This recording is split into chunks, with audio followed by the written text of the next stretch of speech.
2003 അൽകസീം പ്രവാസി സംഘം രൂപം കൊള്ളുന്നത്.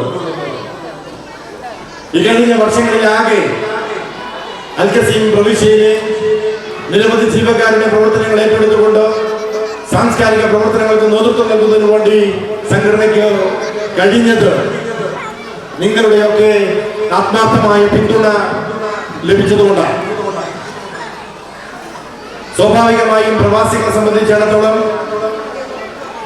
എത്ര തന്നെ സംഘടിതരാണെങ്കിലും വലിയ തോതിൽ അസംഘടിതരാണ്. വിവിധ രാഷ്ട്രീയ പ്രസ്ഥാനങ്ങളിൽ പ്രവർത്തിച്ച് ഇവിടെ വന്ന് നമുക്ക് ആ ഒരു സംഘടനാ രൂപത്തിൽ ആ ഒരു രീതി പ്രവർത്തിക്കാൻ കഴിയാത്ത ഒരവസ്ഥയാണ് നിലനിൽക്കുന്നത്. എന്നിരുന്നാലും സാധ്യമായ സാഹചര്യങ്ങളിൽ ചെറിയ രീതിയിലൊക്കെ തന്നെ നമ്മൾ സംഘടിക്കാറുണ്ട്. അസംഘടിതരായ പ്രവാസികളെ സംഘടിപ്പിച്ചുകൊണ്ട് സാംസ്കാരിക പ്രവർത്തനങ്ങൾക്കാകെ നേതൃത്വം കൊടുക്കുക എന്നതാണ് ഇവിടെയുള്ള എല്ലാ സാംസ്കാരിക സംഘടനകളും ചെയ്യാറുള്ളത്. സാംസ്കാരിക പ്രവർത്തനങ്ങൾക്കൊപ്പം ജീവകാരുണ്യ പ്രവർത്തനങ്ങളും ഏറ്റെടുത്ത് നടത്തുന്നു എന്നതൊഴിച്ചാൽ മറ്റു രീതിയിലുള്ള ഒരു പ്രവർത്തനവും നമ്മൾ ആരും തന്നെ നടത്താറില്ല. എന്നാൽ അത്തരം ആ ഒരു രീതിയിലേക്ക് സംഘടിക്കുന്നതിന് വേണ്ടി സംഘടിച്ച് നമ്മുടെ അവകാശങ്ങൾ നേടിയെടുക്കുന്നതിന് ആവശ്യമായ പ്രവർത്തനങ്ങൾ നമുക്ക് നടത്താനുള്ള ഒരു സാഹചര്യം ഉണ്ടാകുന്നില്ല എന്നുള്ളത് കൊണ്ട് തന്നെയാണ് ഒട്ടേറെ പരിമിതികൾ, ഒട്ടേറെ പ്രയാസങ്ങൾ നമുക്ക് നേരിടേണ്ടി വരുന്നത്. ഏറ്റവും കൂടുതൽ വിമാന ചാർജ് ആയാലും മറ്റ് പ്രവാസികളുമായി ബന്ധപ്പെട്ട മറ്റു വിഷയങ്ങളായാലും അതിന്റെയൊക്കെ തന്നെ ദുരിതം അനുഭവിക്കുന്നവരാണ് നമ്മളെല്ലാവരും. നമ്മുടെ നാട്ടിലേക്ക് അയക്കുന്ന പണം, ആ പണം കൊണ്ട് നാട്ടിൽ നടക്കുന്ന വികസന പ്രവർത്തനങ്ങൾ, ആ വികസന പ്രവർത്തനങ്ങളുടെ അതുമായി ബന്ധപ്പെട്ട ഒരു ഫലം, ഇതൊക്കെ ഇവിടെ ഉണ്ടാക്കി തരുന്നത് പ്രവാസികളാണ് എന്ന ബോധ്യത്തിന്റെ അടിസ്ഥാനത്തിലുള്ള ഒരു പരിഗണന പലപ്പോഴും പ്രവാസികളായി നമുക്ക് ലഭിക്കാറില്ല. അതുകൊണ്ട് തന്നെ അത്തരം ഒരു രീതിയിൽ മുന്നോട്ട് പോകുമ്പോഴാണ് 2018 പ്രവാസികളുടെ ആവശ്യങ്ങൾ കൃത്യമായി അവതരിപ്പിക്കുന്നതിന് വേണ്ടി കക്ഷി രാഷ്ട്രീയ ഭേദമന്യേ കേരളത്തിലെ മുഴുവൻ MLA-മാരെയും കേരളത്തിൽ നിന്നുള്ള MP-മാരെയും അടക്കം കൂട്ടിയോജിപ്പിച്ചുകൊണ്ട് ലോക കേരള സഭ എന്ന ഒരു സഭയ്ക്ക് കേരള സർക്കാർ 2018 രൂപം നൽകിയത്.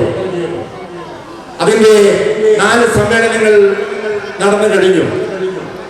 4ാമത്തെ സമ്മേളനത്തിൽ അൽകസീമിനെ പ്രതിനിധീകരിച്ചുകൊണ്ട് സഖാവ് ഉണ്ണികൃഷ്ണനും പങ്കാളിയായതാണ്. ഒട്ടേറെ കാര്യങ്ങൾ പ്രവാസികളുമായി ബന്ധപ്പെട്ട്, ലോകയുമായി ബന്ധപ്പെട്ട്, പ്രവാസി ക്ഷേമനിധിയുമായി ബന്ധപ്പെട്ട്, ആരോഗ്യ ഇൻഷുറൻസുമായി ബന്ധപ്പെട്ട് നിരവധി കാര്യങ്ങൾ ആ സഭയിൽ അവതരിപ്പിക്കാനും ആ സഭയിലൂടെ പ്രവാസികളുടെ അവകാശങ്ങൾ കൃത്യമായി നേടിയെടുക്കുന്നതിന് വേണ്ടി നമുക്ക് കഴിഞ്ഞിട്ടുണ്ട്. എന്നിരുന്നാലും കൂടുതൽ നമ്മുടെ ആവശ്യങ്ങൾ അറിയിക്കേണ്ട മേഖലകളിൽ അറിയിച്ചുകൊണ്ട് കൂടുതൽ പരിഗണന ലഭ്യമാക്കുന്ന രൂപത്തിലേക്ക് നമുക്ക് മുന്നേറേണ്ടതായിട്ടുണ്ട്. ഇന്ന് നമ്മളെല്ലാവരും വലിയ ആശങ്കയിലാണ്. നമ്മെ ആശങ്കപ്പെടുത്തുന്നത് നമ്മുടെ നാട്ടിൽ നടക്കുന്ന മയക്കുമരുന്നിന്റെ വ്യാപനമാണ്. എന്തുകൊണ്ടാണ് നിലവിലെ തലമുറ മയക്കുമരുന്നിന്റെ അത്തരമൊരു വ്യാപനത്തിലേക്ക് ചേക്കേറുന്നത് എന്നത് വളരെ കൃത്യമായി പരിശോധിച്ചാൽ നമുക്ക് മനസ്സിലാക്കാൻ വേണ്ടി കഴിയുക.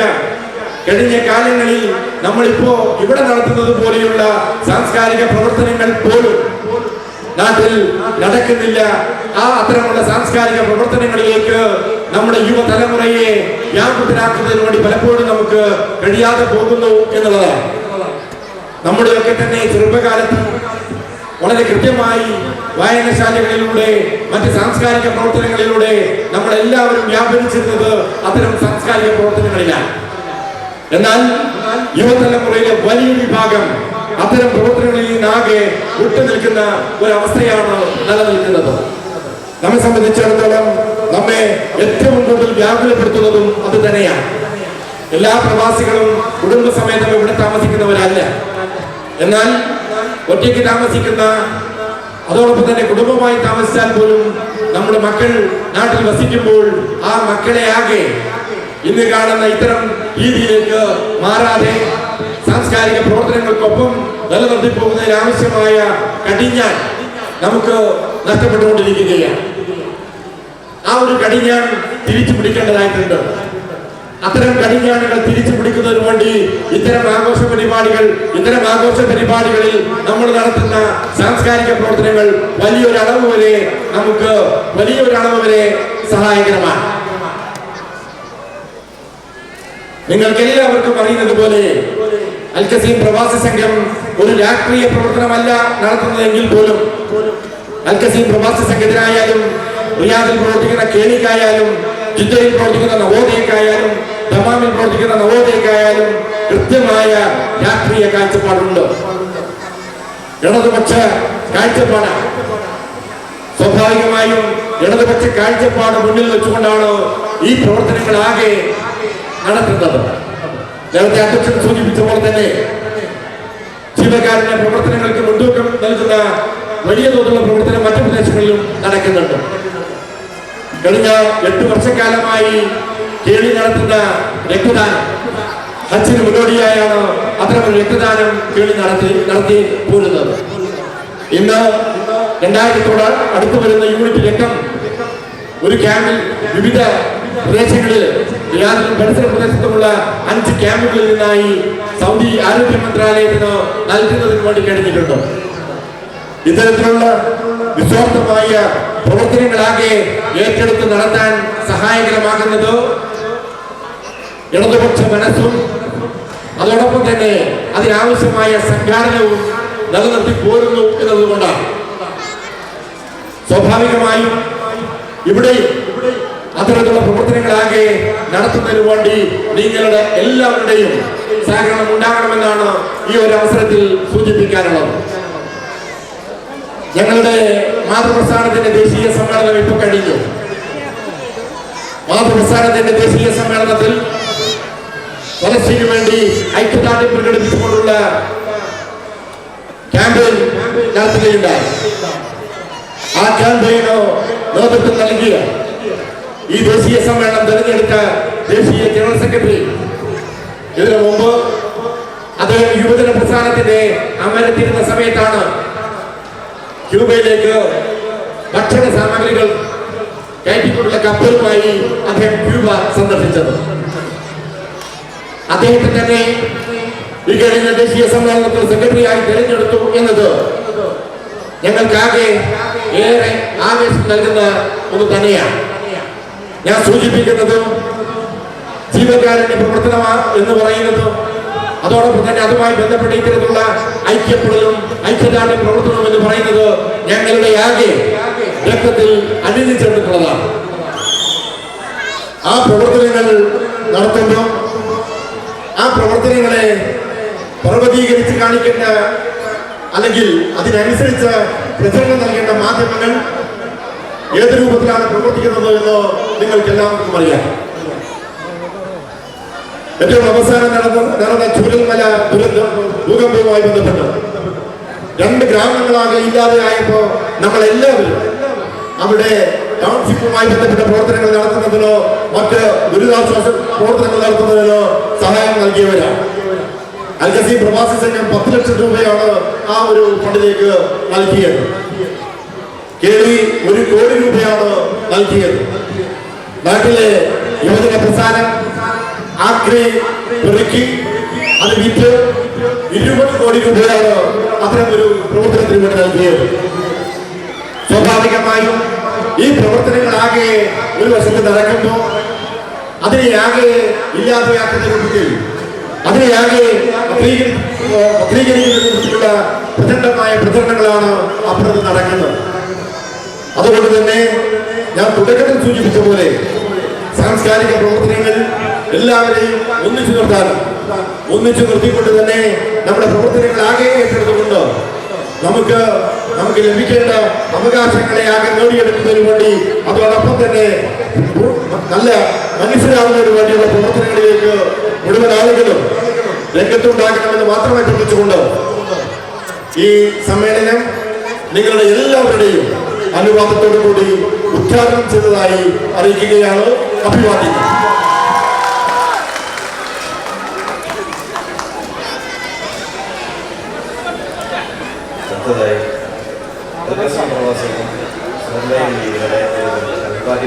സംസാരിക്കുന്നതിന് വേണ്ടി ഗസീം പ്രവാസി പ്രസിഡന്റ് സഖാവ് ഇഷാദ് ഖാനക്കാരന് ആദരവ് അധ്യക്ഷൻ ഷാജഹാൻ സരീറ, സ്വാഗതം പറഞ്ഞ പ്രിയപ്പെട്ട സഖാവ് അനീഷ് കൃഷ്ണ, ഈ പൊതുസമ്മേളനം ഉദ്ഘാടനം ചെയ്ത് സംസാരിച്ച കേരളീയ കലാ സാംസ്കാരികയുടെ അമരക്കാരൻ സഖാവ് KPM സാദിഖ്, ഗസീം പ്രവാസി സംഘത്തിന്റെ രക്ഷാധികാരി സെക്രട്ടറി സഖാവ് ഷാജി വാങ്ങാർ, കേന്ദ്ര കമ്മിറ്റി യൂണിറ്റ് ഏരിയ കുടുംബവേദി പ്രവർത്തകർ, ഇവിടെ കൂടിയിട്ടുള്ള വിവിധ സംഘടനകളെ പ്രതിനിധികൾ, ഇവിടെ കൂടിയിട്ടുള്ള പ്രിയപ്പെട്ട സഹോദരന്മാരെ, സുഹൃത്തുക്കളെ, സഖാക്കളെ, കുഞ്ഞുങ്ങളെ, ഗസീം പ്രവാസി സംഘടിപ്പിക്കുന്ന സ്വർലയം 2025 എന്ന പരിപാടിയുടെ ഭാഗമായിട്ടാണ്, അതിൻ്റെ ഒരു സാംസ്കാരിക സമ്മേളനത്തിലാണ് നമ്മളിവിടെ ഒത്തുകൂടിയിട്ടുള്ളത്. നിങ്ങളെല്ലാവരും ഇവിടെ ഉദ്ഘാടന പ്രസംഗത്തിൽ സൂചിപ്പിച്ചതുപോലെ സ്വർലയം എന്ന കലാപരിപാടി കാണുവാനും സംഘത്തെ സംബന്ധിച്ചിടത്തോളം പ്രത്യേകത എന്ന് പറയുന്നത്, ഗസീം പ്രവാസി സംഘത്തിന്റെ പൂങ്കാവനത്തിന് ഒരേ നിറത്തിലുള്ള പൂക്കളല്ല. ഗസീം പ്രവാസി സംഘത്തിന്റെ പൂങ്കാവനത്തിന് പല നിറത്തിലുള്ള പൂക്കളുണ്ട്. നീലയുണ്ട്, വെള്ളയുണ്ട്, കറുപ്പുണ്ട്, നിറയെ ചുവന്ന പൂക്കളുണ്ട്. അത് ഭൗഷണതയുടെ പൂക്കളാണ്, മതേതരത്വത്തിന്റെ പൂക്കളാണ് എന്ന് പറയാൻ ആഗ്രഹിക്കുകയാണ്. ഞാൻ കൂടുതൽ സംസാരിക്കാൻ ആഗ്രഹിക്കുന്നില്ല. ഇതുവരെ ഗസീം പ്രവാസി സംഘത്തിന് ഇതുവരെ നൽകിയിട്ടുള്ള സ്നേഹവും പിന്തുണയ്ക്കുള്ള നന്ദി ഈ അവസരത്തിൽ പറയാൻ ആഗ്രഹിക്കുകയാണ്. ഗസീം പ്രവാസി സംഘത്തിന്റെ ഇനിയുള്ള പ്രവർത്തനങ്ങൾക്കും നിങ്ങളുടെ സ്നേഹവും നിങ്ങളുടെ പ്രോത്സാഹനവും നിങ്ങളുടെ പിന്തുണയും നല്ലവരായ പ്രിയപ്പെട്ടവരായ നിങ്ങളുടെ ഭാഗത്തു നിന്ന് നൽകണമേ എന്ന് മാത്രം പറഞ്ഞുകൊണ്ട് ഇവിടെ കൂടിയിട്ടുള്ള മുഴുവൻ ആളുകളെയും ഗസീം പ്രവാസി സംഘത്തിന് വേണ്ടി അഭിവാദ്യം ചെയ്യുകയാണ് നിർത്തുന്നു.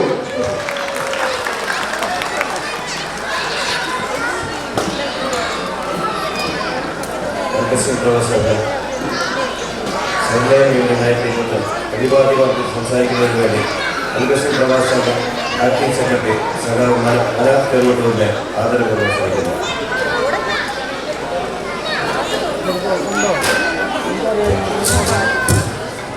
ആദരണീയനായ അധ്യക്ഷൻ സഖാവ്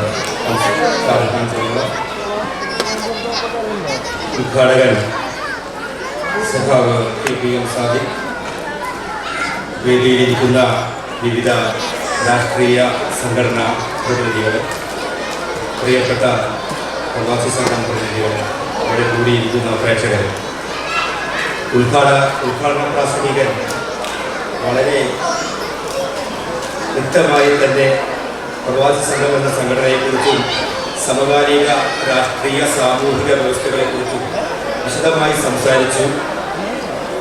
സംഘടനയുടെ പ്രസിഡന്റ് സംഘടനയുടെ ജീവകാരുണ്യ പ്രവർത്തനത്തെക്കുറിച്ചും വിശദമായി സംസാരിച്ചു. എനിക്ക് ശേഷം ഒരുപാട് പേര് പ്രസംഗിക്കാനുള്ളതുകൊണ്ട് നിങ്ങളെല്ലാം അക്ഷമരായിട്ട് മറ്റൊരു പരിപാടിയെ കൂടി കാത്തിരിക്കുന്നവരായതുകൊണ്ടും കൂടുതൽ ദീർഘിപ്പിക്കുന്നില്ല. സ്വർലയം 2025 എന്ന മെഗാഷോ വിജയിപ്പിക്കുവാൻ ഇവിടെ കൂടിയിരിക്കുന്ന ഗസീമിലെ പ്രവാസി സുഹൃത്തുക്കൾക്ക് ഗസീം പ്രവാസത്തിന്റെ പേരിലും എൻ്റെ വ്യക്തിപരമായ പേരിലും ആശംസകൾ, അഭിവാദ്യങ്ങൾ അർപ്പിച്ചുകൊണ്ട് നിർത്തുന്നു. നിങ്ങൾക്കെൻ്റെ വീട്ടിലുള്ള അഭിവാദ്യങ്ങൾ.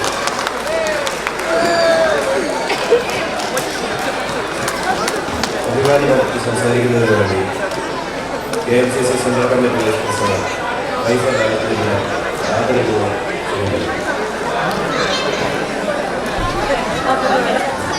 അസ്സലാമു നമസ്കാരം, ഗുഡ് ഈവനിങ്. ഇവിടെ ഈ പരിപാടിയുടെ അധ്യക്ഷൻ വേദിയായ ഷാജി, ഉദ്ഘാടനം നടത്തിയ സുഹൃത്ത് വിജയൻ, അതുപോലെ ഇവിടെ വേദിയിൽ സദസ്യർക്കുള്ള സഹോദരന്മാരെ,